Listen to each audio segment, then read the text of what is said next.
welcome back to Dogtography. Today I have a quick and easy editing tutorial for you of your dog's pictures. Do you ever take pictures that look too dark when there's a bright sunset or something happening in the background? This is a common thing that happens with cell phones, and I'm going to show you how to fix it. Stay tuned.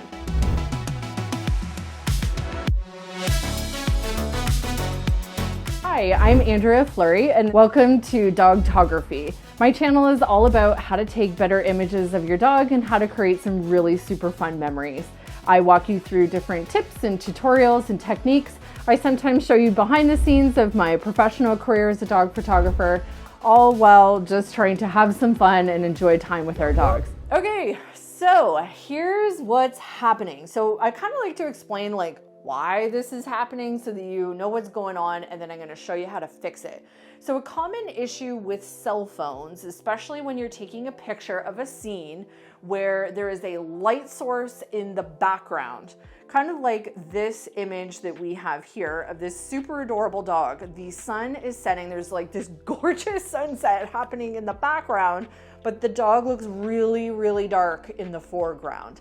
And that's a problem because we want to see how cute this dog is, right? We want to have both kind of exposed and lit up. Now, cell phones generally do a really good job of trying to expose the foreground, so what's happening in the foreground, and what's happening in the background.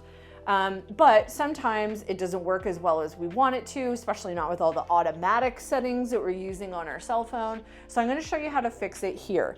Now, with this image, what I see when I look at it is there's a few editing things going on here, but we're focusing mostly on the lightness and brightness of the image.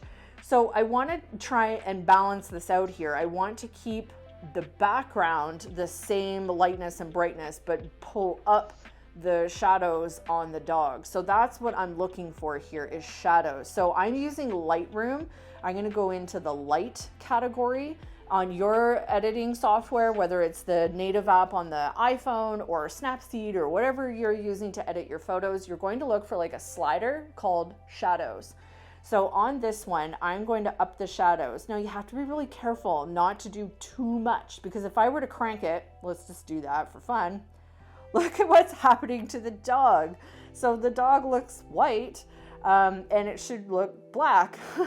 So this is definitely a dead giveaway when people have increased the shadows too much, especially if you have a dog that has some black fur. It starts to look gray or white.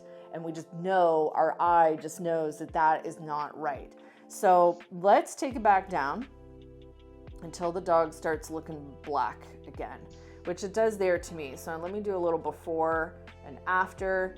Yeah, so that's kind of got it. I wouldn't take the shadows any further than that. Now, that kind of adjustment is what's called a global adjustment. So it is adjusting the entire image, not just the dog. And so therefore, you have to be looking at all of the areas in the image to make sure that that adjustment hasn't ruined any other part of the image. And so what I'm looking at when I see this picture is it's taking some of the shadows out of the background. So out of this beautiful sunset and the clouds, it's kind of lightening everything. I would not suggest that this is necessarily the best way to go about it, but I'm using Lightroom. So Lightroom has another feature that I'm going to show you called masking that allows you to select a part of the image that you want to brighten the shadows on and not have to do it globally all over the whole thing.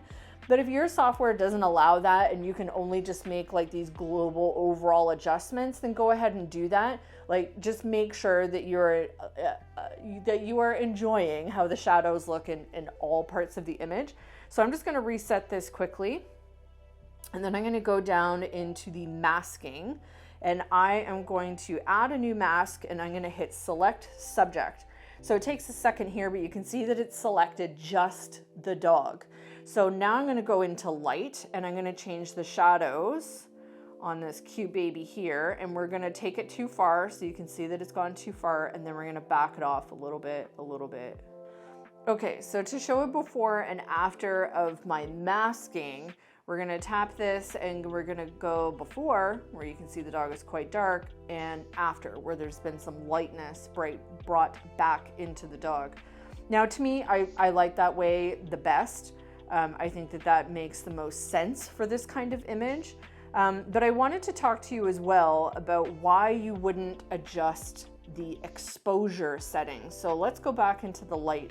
So some people, without maybe knowing some of these finer points of some of this editing software, might look at this image and just go, oh, well, why don't we just turn the exposure up because I can't see the dog. So let's just turn it up. Okay, so now you can see what's happened. The dog looks pretty much well exposed, but look at what's happened to the rest of the surrounding image, and the background is, it's all blown out now and it's way too light. So that's why I wouldn't use the exposure for this one. And similarly, I would not use the blacks slider, because if we take the blacks all the way up, which really hasn't made that much of a difference anyway. Well, it has, I guess, if you do the before and after. But all that's doing is just adjusting the black part of the image, which doesn't account for all of the other shades of gray. So I would generally stick with the shadows is my go-to here, and just making sure you're not lifting it too much where it's making the image look fake. But that is the best way that I can recommend to change the lightness on your subject in an environment like this, where there's a light source behind them, like the setting sun, and they look dark in the foreground.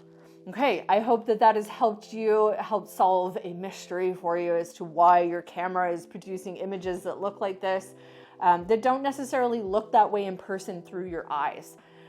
So yeah, I would love to invite you to come and check out our new Facebook group. Everyone is welcome that loves taking pictures of their dog. It's called Dogtography Education Community, and I will drop a link for it down below in the comments. Until next week, go out and make some memories with your dog, and I will see you then. Bye for now.